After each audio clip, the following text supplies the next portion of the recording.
आदरणीय श्रीमान, आपको बहुत कुछ बताया जा चुका।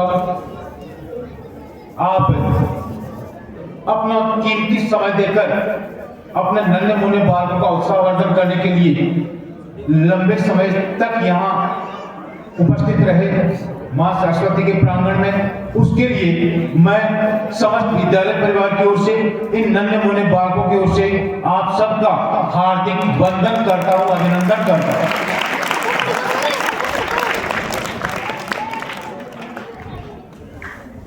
श्रीमान, ये मुझे बताने की बिल्कुल आवश्यकता नहीं है कि हम किस तरह कार्य कर रहे हैं, किस तरह नहीं कर रहे हैं, क्योंकि पहली बात तो ये कि यहाँ स्कूल में सीसीटीवी कैमरे लगे हुए होते हैं। दूसरी बात ये कि गांव के लिए सीसीटीवी कैमरे, ये सारा सिस्टम है।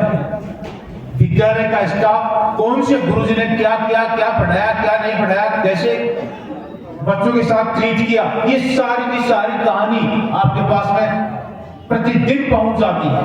इसलिए मैं नहीं समझता कि मुझे कुछ भी बताने की आवश्यकता नहीं है। मेरे पूर्व वक्ताओं ने, मेरे अजीज मित्र श्रीमान हरबोल सिंह जी मीणा ने बहुत कुछ आपको बता दिया है। मुझे ज्यादा कहने की आवश्यकता नहीं है। मैं केवल इतना ही कहूंगा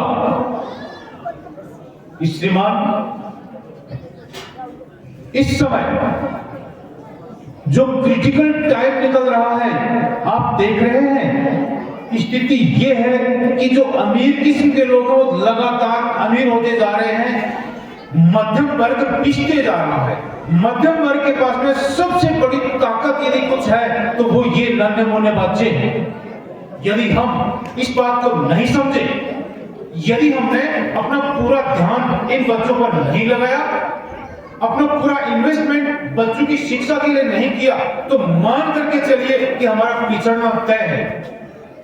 इसलिए यदि हम अपने आप को दौड़ में बरकरार रखना चाहते हैं, बनाए रखना चाहते हैं, तो चाहे अध्ययन अध्यापन का मामला हो, चाहे खेल का मामला हो, चाहे इनके नैतिक मूल्यों के विकास का मामला हो, प्रत्येक मामले में जब तक हम पूरा ध्यान इन बच्चों पर नहीं देंगे, मान करके चलो कि हमारा पिछड़ना तय है। श्रीमान, न हमारे पास पूंजी है, न हमारे पास जमीन जायदाद धन दौलत है। हमारी दौलत, हमारी ताकत, हमारी सारी शक्ति का सोर्स, हमारे सपनों का एकमात्र आधार ये बच्चे। यदि इन बच्चों पर ही हमने ध्यान नहीं दिया, लापरवाह रहे, तो फिर मतलब क्या है हमारे जीने का?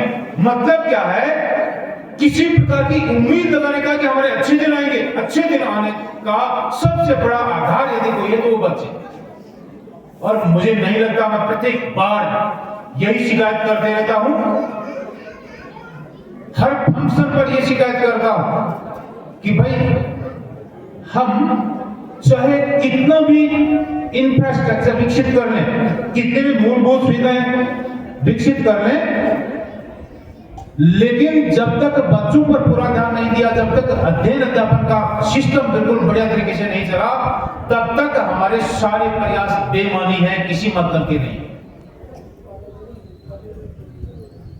मैं 1000 दफे कह चुका हूं कि जब तक आप प्रतिदिन, चाहे कोई पढ़ा लिखा है नहीं या नहीं है, ये महत्वपूर्ण नहीं है, आप अपने बच्चे को पास में बैठाइए और पूछिए कि आज आपने स्कूल में क्या पढ़ा, पूछे कि किस गुरुजी ने आपको क्या पढ़ाया, पूछे कि किसी गुरुजी ने नहीं पढ़ाया तो क्यों नहीं पढ़ाया, पूछे कि उन्होंने क्या गृह कार्य दिया, पूछे कि आपने कितना गृह कार्य कर लिया।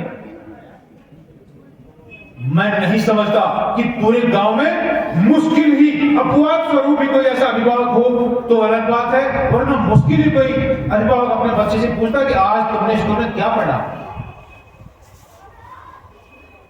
श्रीमान, जब हमारी सबसे बड़ी ताकत की, सबसे बड़ी शक्ति के सोर्स की हम यदि इतनी उपेक्षा किए दे रहे हैं, तो फिर हमें बड़े बड़े ऊंचे ऊंचे बड़े बड़े सपने देखने का अधिकार कहां रह जाता?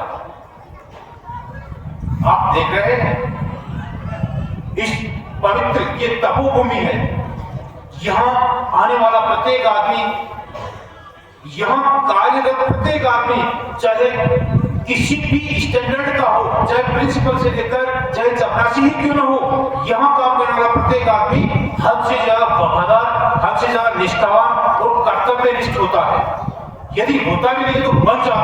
इस पवित्र तपोस्थली की ये महत्ता आप देख रहे हैं। आप जब भी आते हैं प्रत्येक फंक्शन पर आपको इंफ्रास्ट्रक्चर के रूप में कोई न कोई शेप चेंज मिलता है। पिछली बार जब आए आप 15 अगस्त को आए थे, उससे अब कुछ अलग है।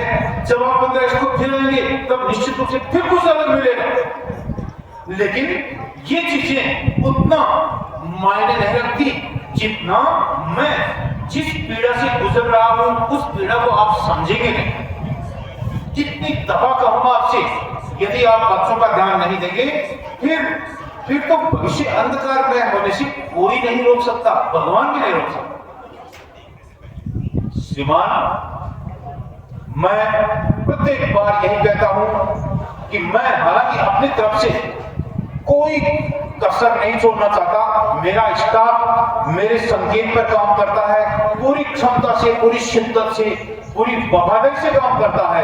लेकिन जब तक पढ़ने पढ़ाने का माहौल नहीं होगा, जब तक प्रत्येक बच्चे में कंपटीशन की भावना नहीं होगी, जब तक प्रत्येक गार्जियन में ये जोश, ये जुनून नहीं होगा कि उसका बच्चा सिरमौर बने, तब तक हमारे सारे प्रयास व्यर्थ हैं।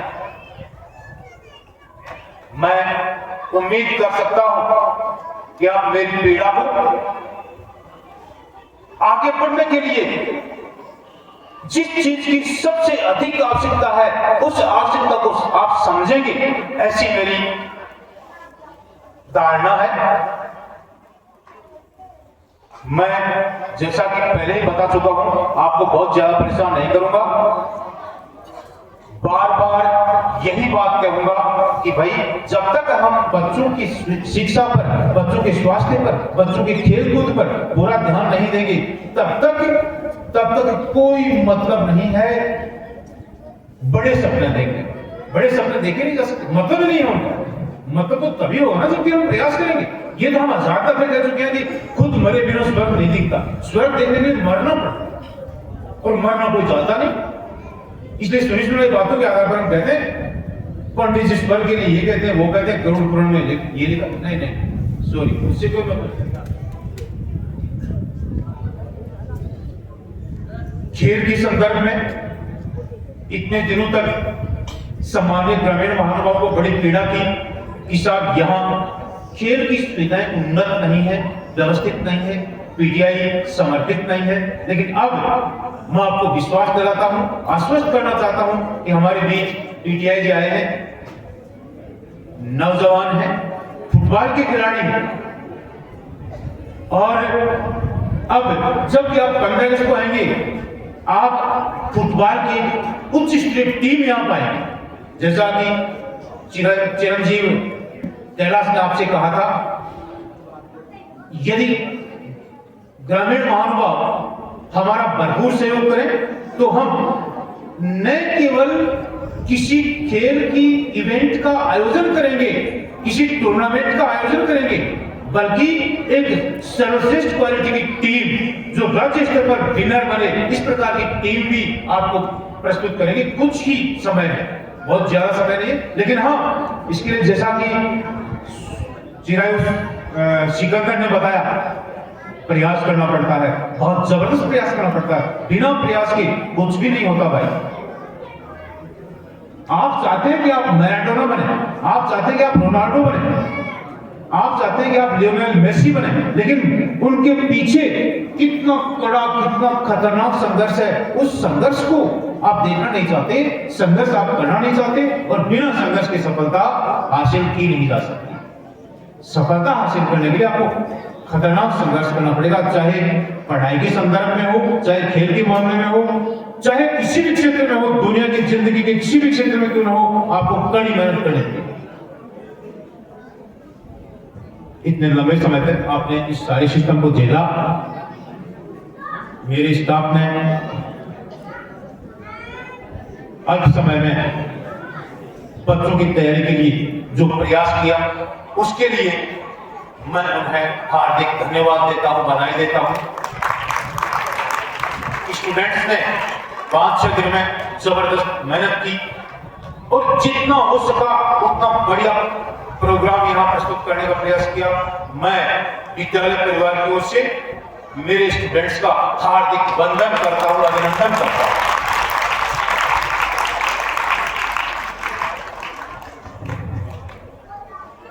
अब मैं आपका ज्यादा समय बर्बाद नहीं करूंगा, क्योंकि आप पिछले 4 घंटे से असीम धैर्य के साथ यहां बैठे हुए हैं। अब लड्डू वितरित करने वाली टीम शायद तैयार है। बहुत ही व्यवस्थित तरीके से स्टाफगण ध्यान दें। प्रत्येक मेहमान जो यहाँ है मिठाई लिए बिना और किसी प्रकार की अव्यवस्था का शिकार हुए बिना मिठाई लेकर जा, इस बात को सुनिश्चित करें। मैं आपका एक बार पुनः हार्दिक वंदन करता हूं, अभिनंदन करता हूं कि आपने इतना अमूल्य समय में भेंट किया, बाल बच्चों का उत्साहवर्धन किया। अगले राष्ट्रीय पर्व पर कुछ न कुछ और विशिष्ट उपलब्धि के साथ हम यहाँ उपस्थित होंगे, इसी आशा और विश्वास के साथ। जय हिंद, जय भारत। बहुत बहुत धन्यवाद माननीय